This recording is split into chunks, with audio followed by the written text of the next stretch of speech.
사람은 변한다. 사람은 절대 변하지 않는다. 이 두 명제에 여러분은 어느 쪽에 한 표를 던지시겠습니까? 사람은 그래도 변한다. 아니다. 사람은 죽어도 안 변한다. 어느 쪽에 여러분은 표를 던지시겠습니까? 여러분의 남편이나 아내를 생각하면서 한번 답을 해보십시오. 사람은 변한다, 변하지 않는다. 저는 사람이 변한다는 소망을 가지고 목회하는 사역자입니다. 사람이 안 변한다면 목회할 이유가 없어요, 솔직히. 그럼에도 참 사람은 안 변한다는 이야기를 많이 듣습니다. 그 얘기를 그냥 버릇처럼 사람은 안 변해. 그 영화 보셨는지 모르겠는데 Fiddlers on the Roof, 지붕 위의 바이올린이라고, 거기 보면 그 유태인들 그 사회를 그려내고 있잖아요. 거기 tradition 그러면서 그 뮤지컬, 세그로스트롬에서도 한번 뮤지컬이 올라왔는데 가고 싶었는데 못 갔어요. 시간이 안 돼가지고.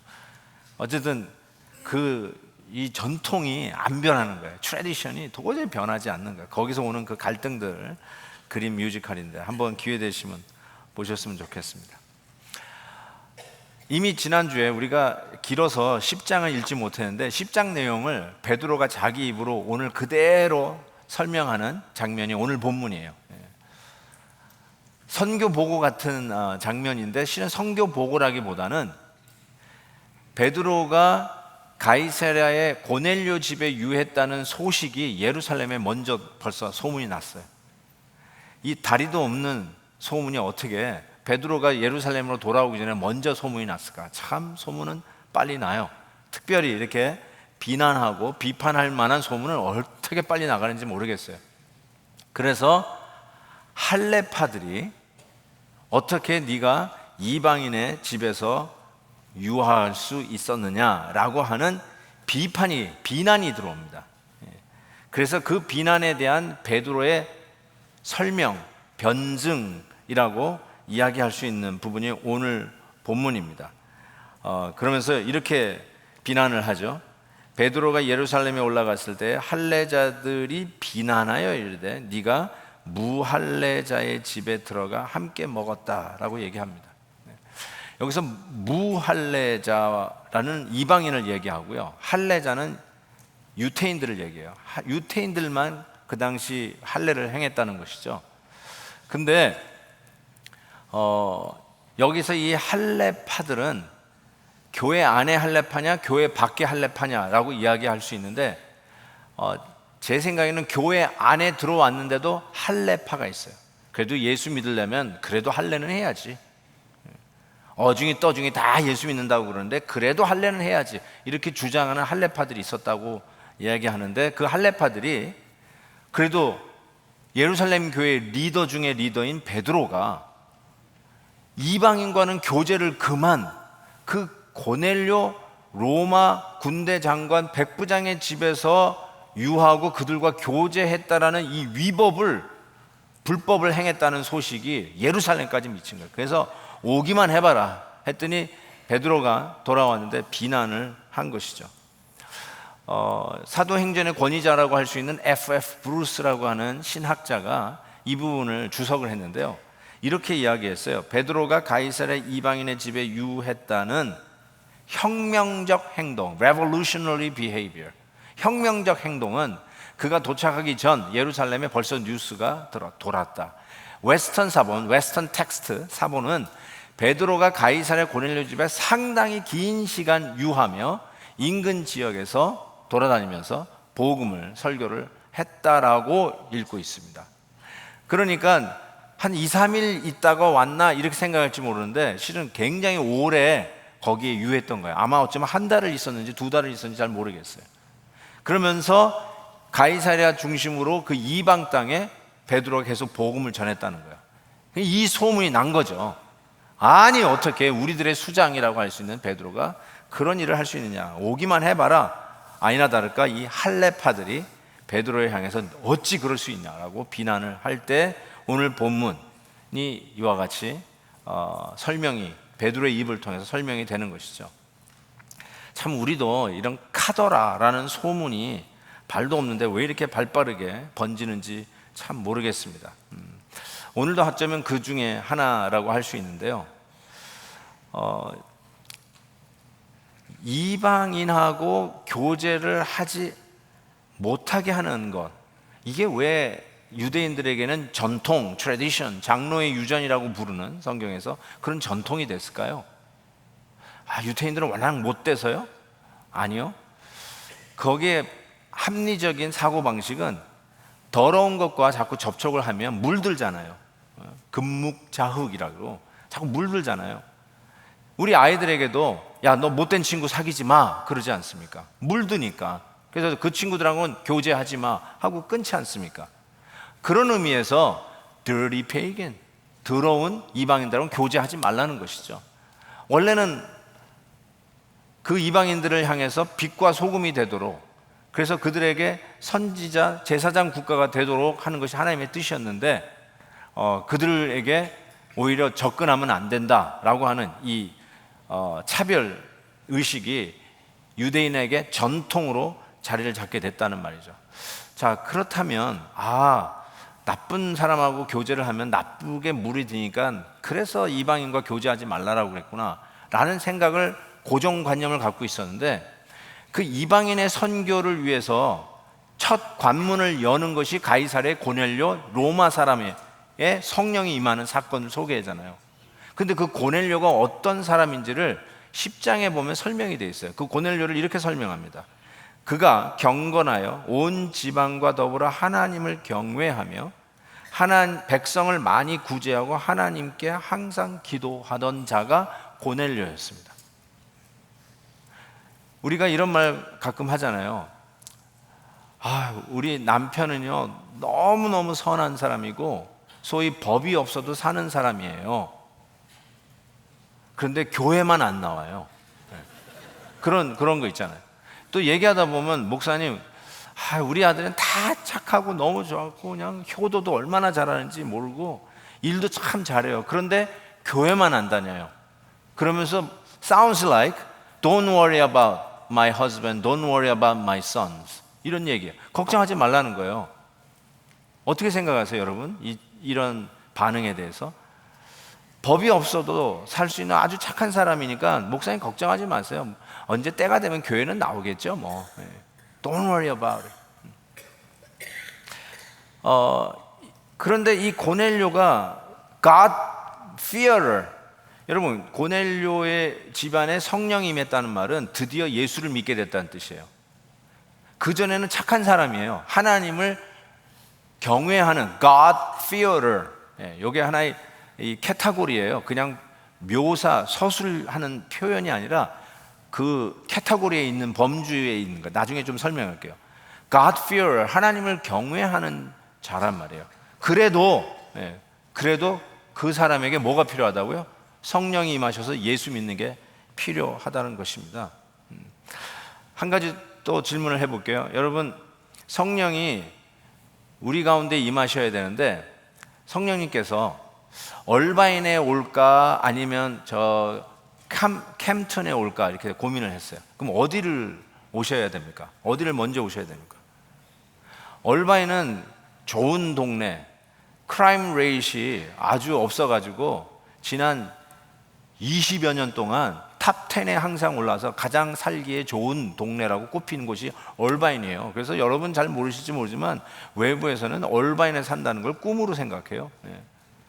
참 사람들도 나이스하고요. 학군은 전부 다 10이에요. 10. 얼마나 학군들 좋은지.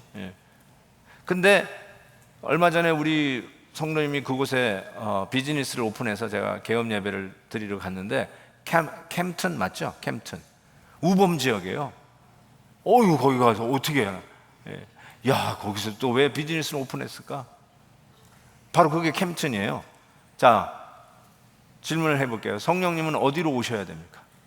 얼바인에 오셔야 됩니까? 범죄가 범람하는 캠튼으로 오셔야 됩니까? 1부 때는 답이 얼마나 많이 나왔는데 2부는 왜 이러죠? 자, 어디로 오셔야 됩니까? 맞아요. 둘 다 와야 돼요.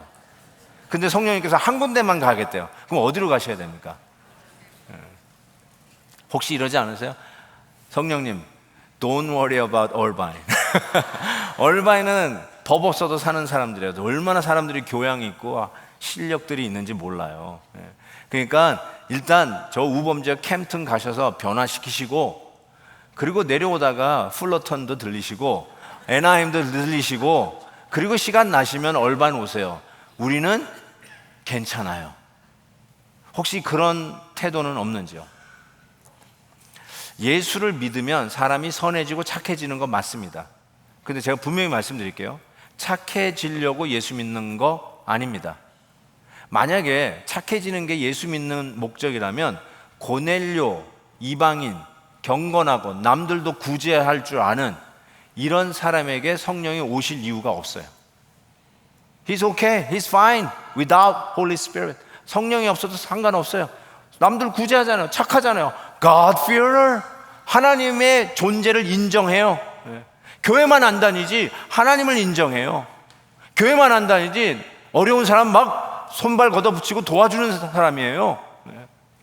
예수님만 믿지 않고 예수님의 부활 그런 건 안 믿어도 얼마나 사람이 착한지 법 없어도 괜찮은 사람이에요. 근데 그런 사람이 예수 믿어야 한다라고 하는 증거로 이방인, 유대인의 사고방식에 dirty라는 형용사가 붙은 dirty 이방인들이 접촉하면 우리가 오염될까봐 걱정하는 그 이방인이 실은 유대인보다 더 경건하고 더 착하고 더 긍휼을 베푸는 자였는데, 그 집안에 이방인의 선교에 관문을 여는 그 집안에 성령이 임했다는 거예요. 여러 가지를 우리에게 시사한다라고 생각해요. 그래서 어떻게 그런 일이 있을 수 있느냐라고 하는 비난에 베드로가 쭉 설명을 하는데, 뭘 깨닫습니까? 하나님은 외모로 사람을 취하지 않는다는 사실, 그리고 하나님이 만든 것을 사람이 정하다, 부정하다라고 이야기할 수 없다라고 하는 이 메시지를 분명하게 전하게 됩니다. 그래서 15절, 16절에 그 설명의 결과가 이렇게 나타납니다. 내가 말을 시작할 때 성령이 그들에게 임하기를 처음 우리에게 하신 것 같이 하는지라. 이 말이 중요해요. 처음 우리에게 하신 것 같이. 처음 우리에게, 그게 어디예요? 언제예요? 예루살렘 오순절 성령 강림 사건 때 임했던 성령이 이 이방인 고넬료 집안에도 임했다, 이걸 봤다는 것이죠. 그래서 내가 누구에게 세례 주는 것을 꺼려 하겠느냐 하면서 세례를 베푸는 것이죠.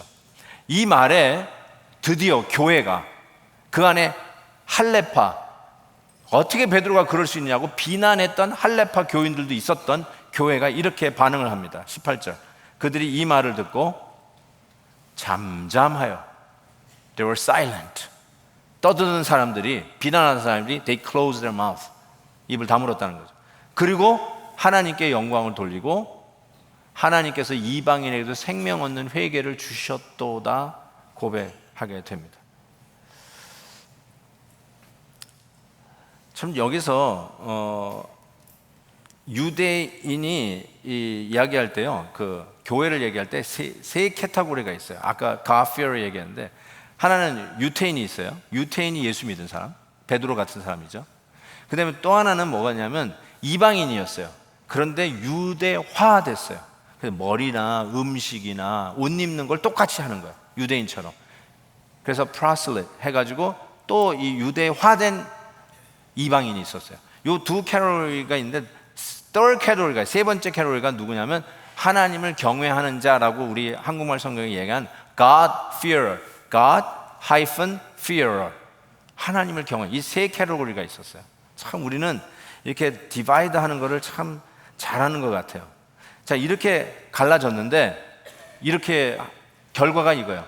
하나님께서 이방인에게도 생명 얻는 회개를 주셨도다. 끝.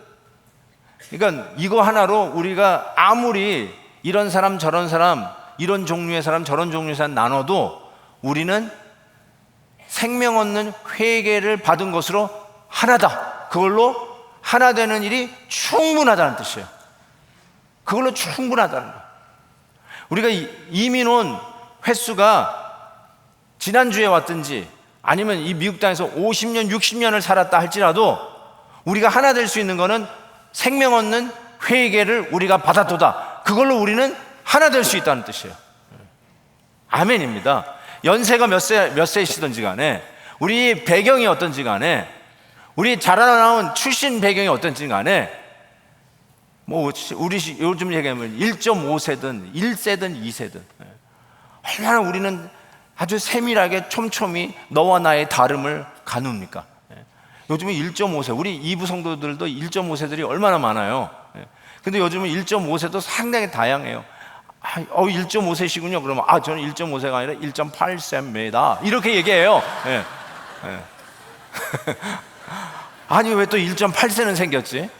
1.5세 오셨군요. 저는요 고등학교 졸업하고 왔으니까 1.2세 이렇게 또 얘기하셔요. 뭐 이렇게 많아요. Doesn't matter. 우리에게 생명을 주시는 회개가 주어졌다는 그거 하나로, 이 복음 하나로 우리가 1.5세든 1.8세든 Doesn't matter. 우리는 하나 될 수 있는 충분한 이유가 있다는 거예요. 아멘입니다. 그거예요. 그게 결론이에요. 그게 선교 보고였고, 그걸로 온 교회가 이럴 수 있느냐 저럴 수 있냐 비난하는데, 우리는 생명 얻는 회개를 얻었도다. 그걸로 충분히 하나 된다는 거예요. 아멘. 아멘. 아멘.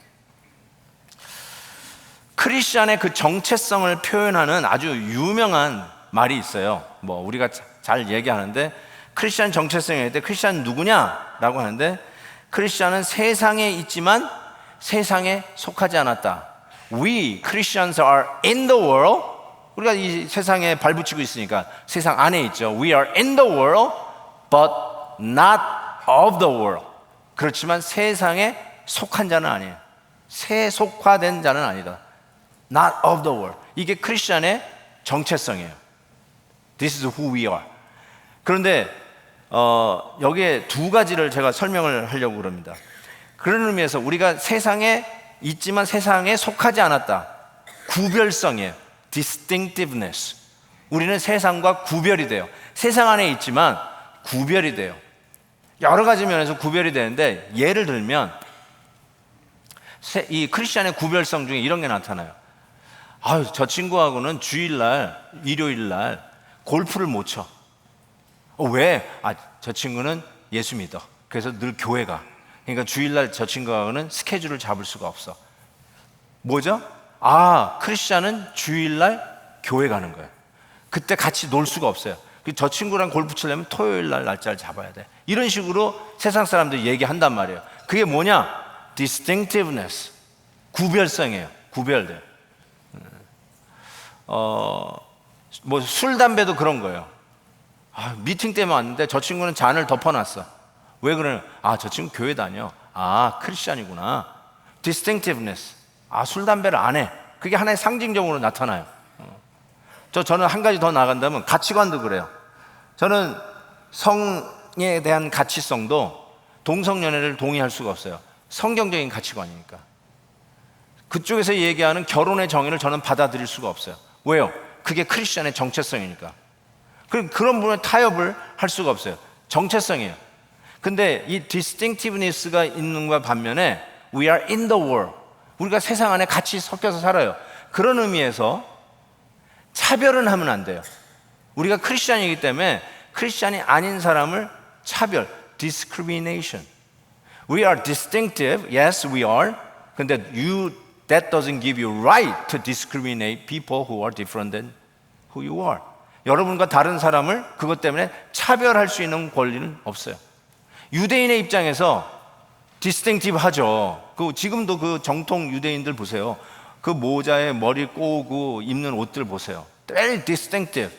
그렇지만 거기에 그렇다고 해서 그렇지 않은 사람을 차별하면 안 되죠. 근데 차별하고 있는 거죠. 지금.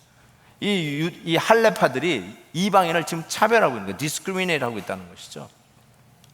우리가 예수 믿는 사람인데 이슬람이 교도 모슬렘들이 왔다고 택시 운전사가 모슬렘 나는 크리스천 드라이버니까 당신을 안 태우고 있다. 이렇게 하는 거는 잘못됐다고 저는 생각해요.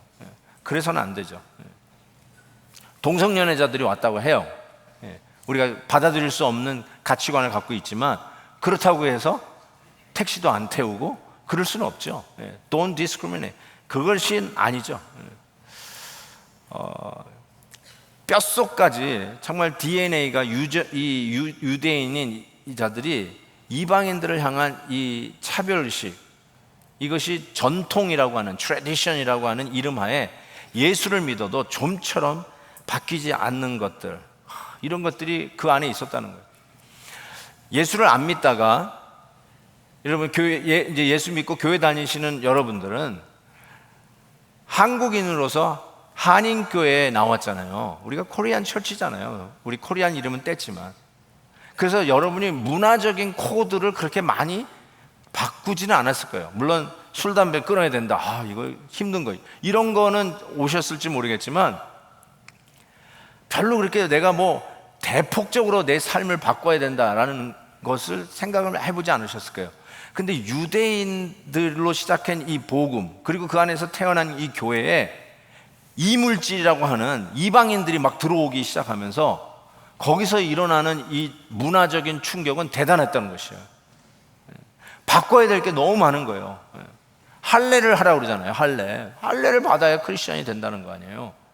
이런 것서부터 굉장히 힘들다는 것을 알게 돼요. 그래서 이제는 그거 다 해야 된다고 하는 것이 전통이 되어버린 이 유대인들 속에서의 그 크리스천이라도 그 유대인들이 이런 전통을 모르는 이방인들이 자꾸 교회로 들어오니까 충돌이 생기는 거예요. 이미 히브리파 과부와 헬라파 과부의 문제가 예루살렘 교회에 있었잖아요. 벌써 파가 있었다는 것을 우리가 짐작을 해보게 되는데, 우리 전통은 어떤 면에서는 좋은 것을 지킬 수 있는 훌륭한 거라고 할 수 있어.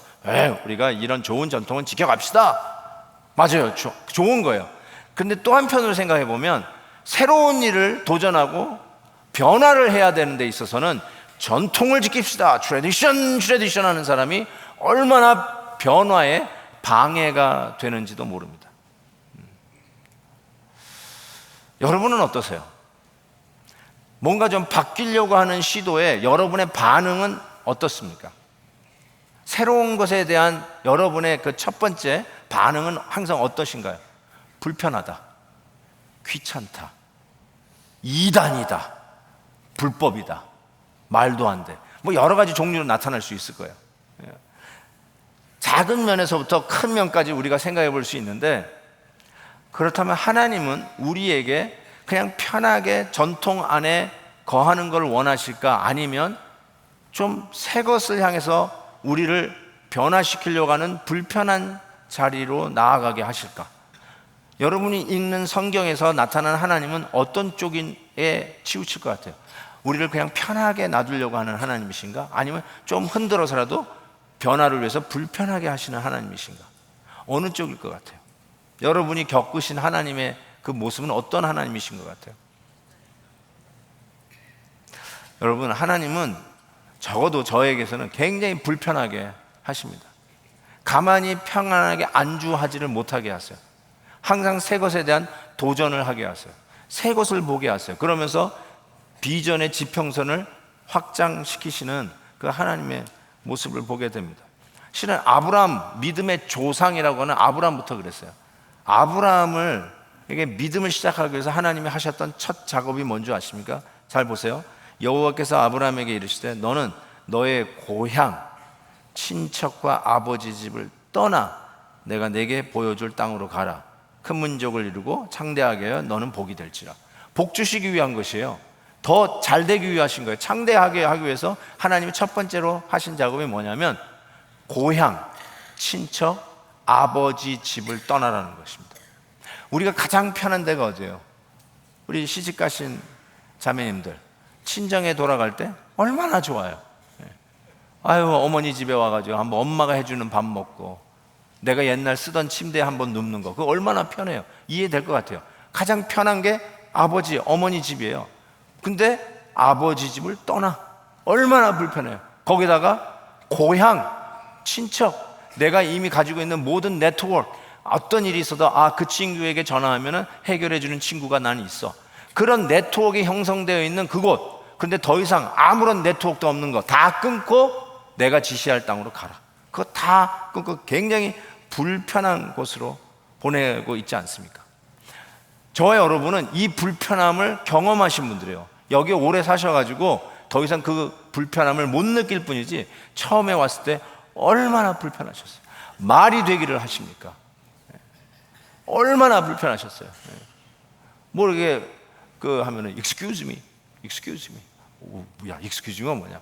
트름을 하면 그렇게 하는 거야. excuse me, excuse me. 내가 트름 하실 때는 잘했다고 칭찬받았는데 여기서는 용서해달라고 빌어야 되네. excuse me. 재채기했더니 또 God bless you로 하는 거야. God bless you, God bless you. 우리 아버님은 재채기하면 8번을 하시는데 옆에서 God bless you 8번을 했더니 야, 욕을 하면서 공부나 해라 그래가지고 내가 욕을 먹었어요.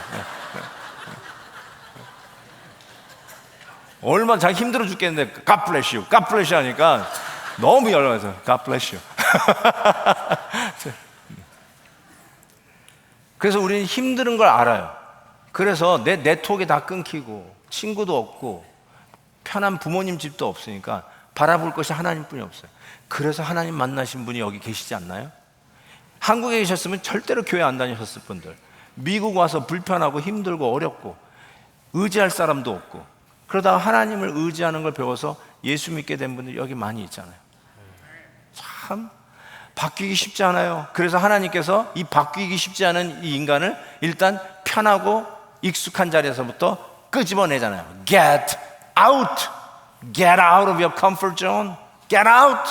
그래서 우리를 변화시키는 그 자리에서 우리를 능동적으로 바꿔가시는 하나님의 모습을 우리는 아브라함 때부터 보는데 그게 여전히 그게 하나님의 원칙이라는 걸 우리는 깨닫게 돼요.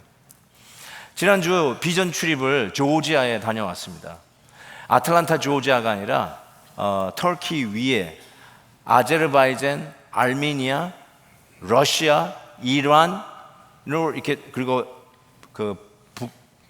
블랙시 흑해로 둘러싸여 있는 그 중앙에 있는 조지아라고 하는 곳에 다녀왔는데요.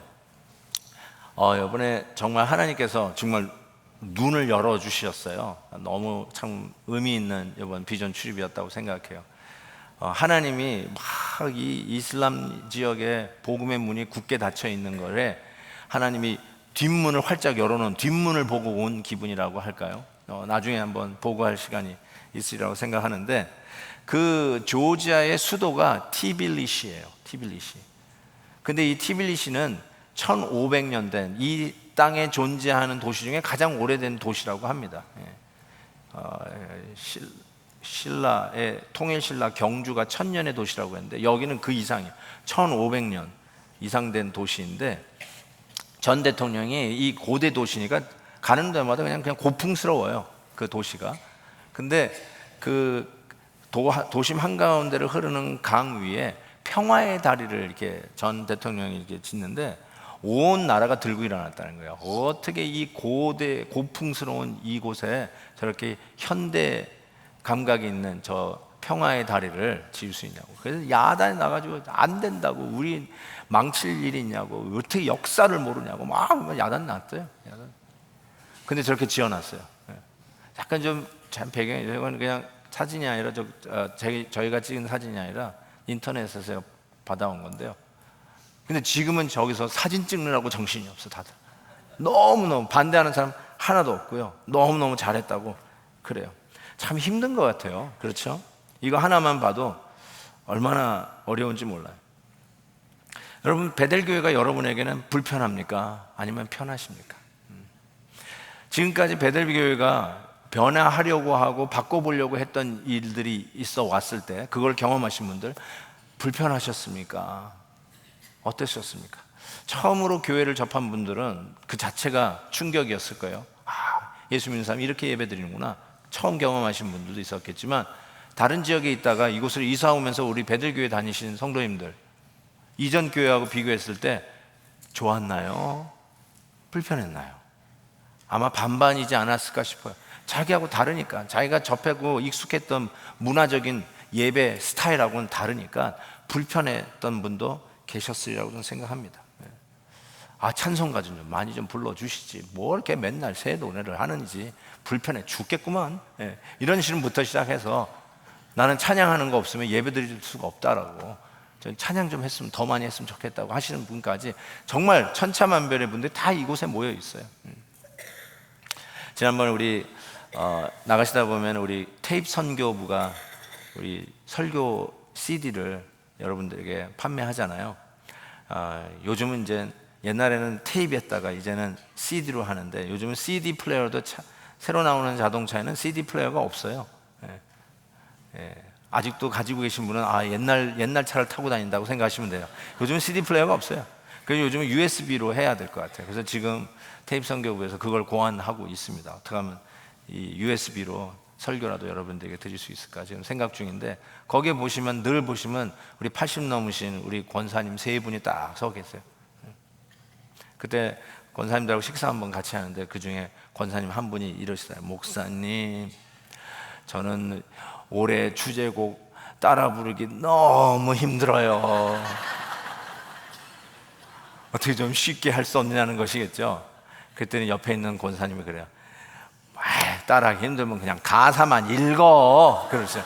그래도 충분하게 은혜가 된다는 거예요. 야, 정말 너무 기가 막힌 애리투드 아니에요? 새 것에 대한 반응, 이건 내 스타일이 안 맞아 하는 것보다 가사만 읽어도 그냥 은혜 돼, 따라해. 이거 얼마나 멋있어요. 그렇죠? 노래가 힘들다, 왜 이걸 하냐, 왜 이런 것보다 새 거로 변해가는 일에 능동적으로 대처하면서 내 거를 깨고 새 것을 향해서 가능성을 열어가는 이 모습 말이에요. 내가 못 따라한다. 맞아요. 우리 어르신들은 이 엇박자로 시작되는 거 이거 쉽지 않아요. 지금도 나도 딱 시작하는 부분을 맞추기가 만만치 않아요. 하나님의 사랑, 이거 딱 맞추기가 힘들어. 그러니까 얼마나 힘드시겠어요. 그렇지만 가사를 읽어도 충분하다. 바꾸는 거죠. 옛날에 화면이 3개였어요. 그거를 합쳐서 파노라마로 바꿨어요. 어떤 분은 상당히 힘드셨을 거예요. 또 바꿔, 멀쩡한 거 왜 바꿔부터 시작해서. 근데 바꿔놓고는 너무 좋아. 자, 한 가지 또 말씀드릴게요. 곧 여기 또 바뀌어요. 또 바뀔 거예요. 저는 찬양대원들이 한 번 찬양하고 내려가는 분이 아니라 예배 인도자로 세우고 싶어요. 저는 제 마음이. 여기 찬양팀만 예배 인도자가 아니라 우리 성가대원 다 해요. 그래서 중앙으로 모시려고 그래요. 중앙으로 다 이렇게 모실 거예요 이제. 그래서 앞에 100여 명의 찬양 인도자, 예배 인도자와 함께 우리 회중이 예배를 시작할 거예요. 전 그 꿈을 가지고 있어요. 그래서 바꾸는 거예요. 그래서 바꾸는. 그때 또 왜 바꾸어 이러지 마시고, 이러지 마세요. 새로운 일에 뜻이 있는 것에 그냥 그냥 두들겨 패가지고 고치는 게 아니라 뜻이 있어서 하고자 하는 대로 하려고 하는데 다 맞출 수 있겠어요? 근데 여러분에게 한 가지 성경의 말씀으로 우리가 해야 할 행동들을 얘기해 본데, 에베소 4장 말씀이에요. 주 안에서 갇힌 내가 너희를 권하노니 너희는 부르심을 받은 일에 합당하게 행하여 모든 겸손과 온유로 하고 오래 참음으로 사랑 가운데 서로 용납하고 평안에 매는 줄로, 이거 보세요, 성령이 하나 되게 하신 것을 힘써 지키라. 우리가 하나라는 거예요. 아무리 달라도 회개하는 생명을 얻는 복음을 우리에게 주신 것으로 우리는 충분히 하나 될 수 있어요. 그게 성령께서 우리를 하나로 부르신 거예요. 그래서 교회적으로 새로운 것을 시도하고 새로운 사역과 새로운 지역과 복음의 도로가 확장되어지는 이 일들을 할 때 불편할 수 있지만, 또 나하고 어쩌면 문화적인 코드가 안 맞을 수 있지만, 그럼에도 불구하고 우리 성도로서, 베들교회 교인으로서 해야 할 일이 뭐냐? 성령이 우리를 하나로 부르셨으니 하나 되게 하시는 것을 힘써 지키라. 자연스럽게 되는 게 아니니까 힘을 써야 돼요. 때로는 입을 닫아야 돼요. 때로는 어떨 때는 말을 해야 돼요. 맞아요. 그렇지만 하나 되게 하는 것을 힘써 지키라 라고 했습니다. 여러분, 교회가요 진리의 문제로 갈라지지 않아요. 적어도 제 짧은 경륜 속에서는 진리냐 비진리로 목숨 걸고 싸우다가 교회가 결국은 갈라지고 그런 일은 거의 본 적이 없어요. 사소한 일, 교회 카페 색깔 파란 걸로 하느냐 빨간 걸로 하느냐, 그걸로 싸우다가 교회가 갈라질 때가 얼마나 많이 있어요. 들은 얘기인데요, 텍사스 어느 모 지역에 가면 Left Foot Church, Right Foot Church가 있어요. 왼발 교회, 오른발 교회. 야, 참 이름도 희한하다. 알고 봤더니 그 교회에서는 세족식을 하는데 왼발부터 먼저 세족식을 하냐 오른발부터 하느냐 이거 가지고 싸우다가 결국은 갈라져 가지고 left foot church, right foot church가 생겼다라고 하는 말이 있는데 맞아요. 지나가는 누가 만든 말일 수도 있어요. 그럼에도 불구하고 우리는 참 사소한 일에 변화에 참 능동적으로 대처하지 못해서 사소한 걸로 교회가 이렇게 어지러움을 당할 때가 얼마나 많은지 모릅니다. 베드로도 얘는 아니었을 거라고 저는 생각이 들어요.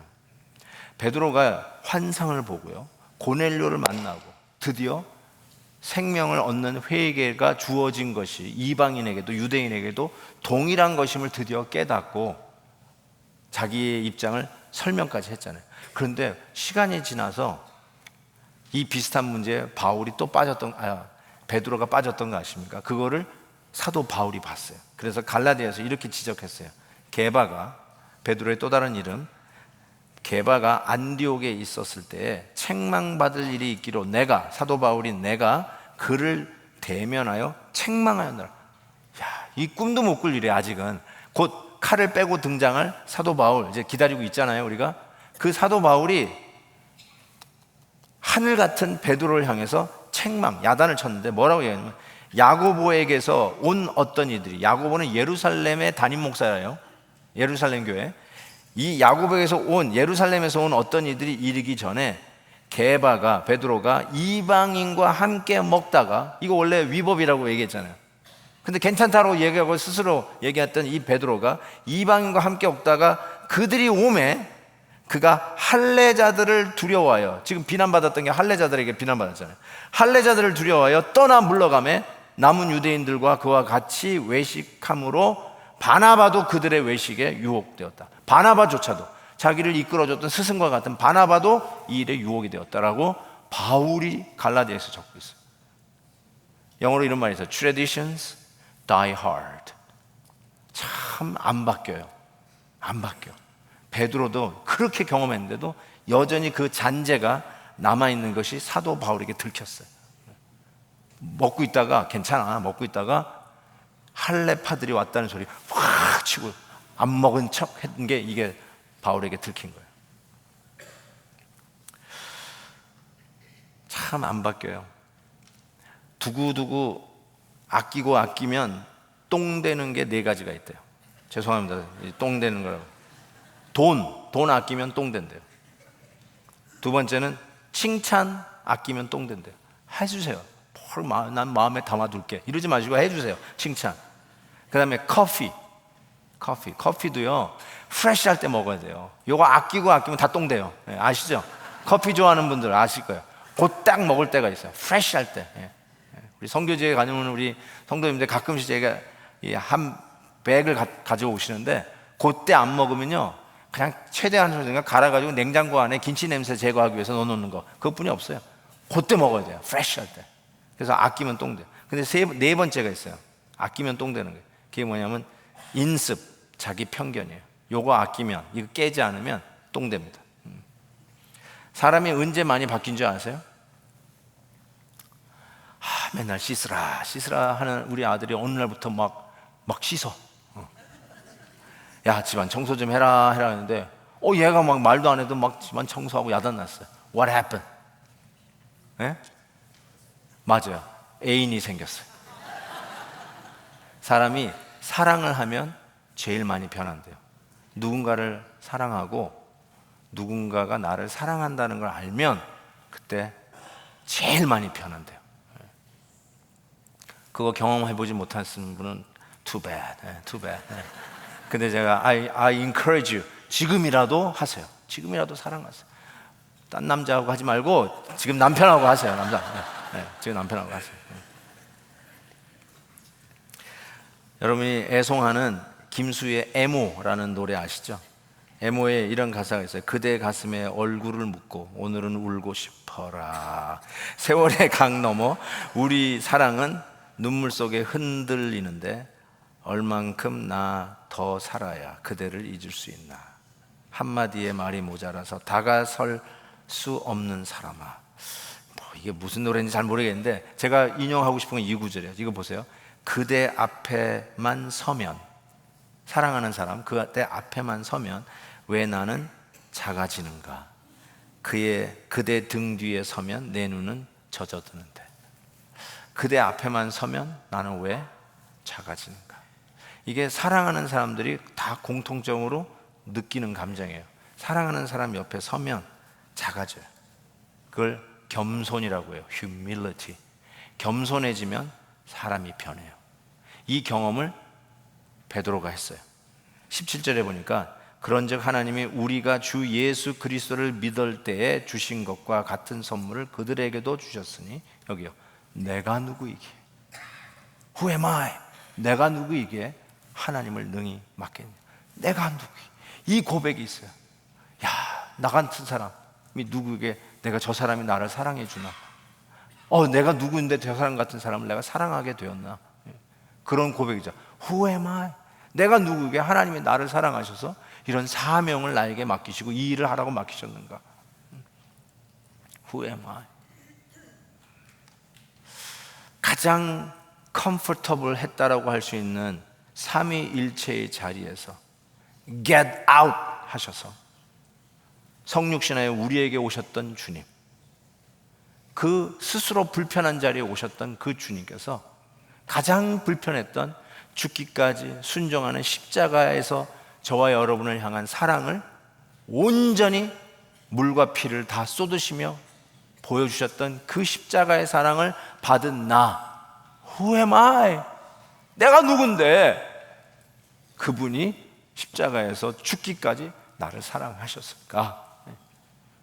이거 생각하면 오늘도 눈물이 나고, 이거 생각하면 그분이 하라는 거 하지 못할 일이 없고, 그분이 가라는 곳 가지 못할 곳이 없는 것이죠. 그게 Who am I? humility에서 배우는 변화. 사랑받는 자가 겸손해지고 그 겸손에서 배우는 변화. 변화에 내가 하지 못할 일이 없다는 것이죠.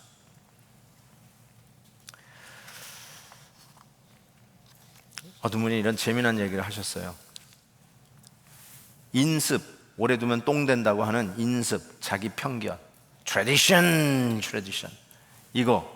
이거를 나를 위하여 십자가 지신 예수 그리스도를 생각하고 그 은혜로 이 인습을 깨고 나오면 생명력 있는 병아리가 되고, 바뀌기 싫어서 나는 이 인습 안에 갇혀 있으면 밖에서 깨면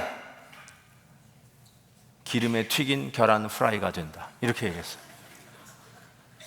안 바뀌면 계란 프라이, 스스로 바뀌면 생명의 결정체 부활로 나타나는 것이죠. 뭐가 되실래요? 병아리 되실래요? 계란 프라이 되실래요? 저는 여러분이 이렇게 말씀하면서 결론으로 설교를 마무리하겠습니다. Will you change the world by changing yourself first? 기도하겠습니다. 오늘 말씀을 생각하면서요, 한번 변하지 않는 나의 모습들, 진리, 비진리로 싸우시는 거 아니면 성령의 하나 되게 하시는 것을 싫어도, 불편해도, 원치 않아도 힘써 지키라 하셨어요. 그 일에 우리 교회가 하나 되는 것은 생명을 얻는 회개를 얻은 이 복음 하나로 충분하다 그랬어요. 그거 하나로 충분해요. 뭐 이렇게 자꾸 가르세요.